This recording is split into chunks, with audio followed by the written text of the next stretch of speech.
This episode is about the topic ancient warfare, the Roman Pilum. The Pilum was a specialized Roman throwing spear engineered for battlefield effectiveness. Its long iron shank bent upon impact, making it difficult for enemies to throw it back. The Pilum likely originated from Italic tribes like the Samnites, but Roman engineers transformed it into a weapon that was far more than a simple throwing spear. It was a tactical problem for the enemy. Typically measuring 2 meters long, the Pilum consisted of a heavy wooden shaft and a long, thin iron shank. This design concentrated the weapon's mass at the front, increasing its kinetic energy on impact. The iron shank was remarkably thin, often only 7 millimeters in diameter. This allowed it to punch through a shield and continue its path, striking the soldier behind it with lethal force. The tip itself was a hardened pyramidal point.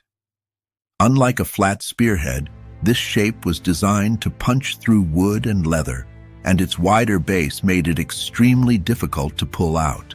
The shank's most famous feature was its tendency to bend. Metallurgical studies show the iron was left intentionally soft. Upon impact, the weight of the shaft would deform the shank. Gaius Marius reportedly perfected this. He replaced one of the 2 iron rivets holding the shank with a weak wooden pin. Upon impact, the pin would snap, causing the shaft to swing wildly. This made the weapon impossible to throw back and turned the enemy's shield into a cumbersome dead weight, forcing them to discard it in the heat of battle. The pilum was a shock weapon.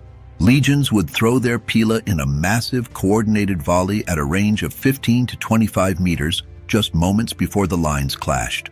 The volley's purpose was to disrupt and disable.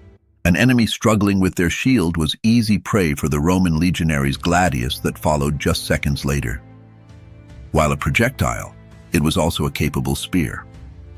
At the Battle of Pharsalus, Caesar famously ordered his men to use their pila to stab upwards at the faces of Pompey's cavalry. At the siege of Alesia, pila were used as defensive pikes, embedded in the earthworks of the Roman trenches to create a deadly barrier against Gallic charges. By the 3rd century, as the army shifted to a more defensive posture, the specialized pilum was replaced by simpler, more versatile spears like the spiculum and weighted throwing darts called plumbatai. The pilum was a masterpiece of purpose-built engineering, designed not just to kill, but to systematically neutralize an opponent's primary defense before the real fight even began. Join us for our next episode as we explore the long-reach tactics of the Macedonian sarissa. Thank you for watching Ancient Warfare.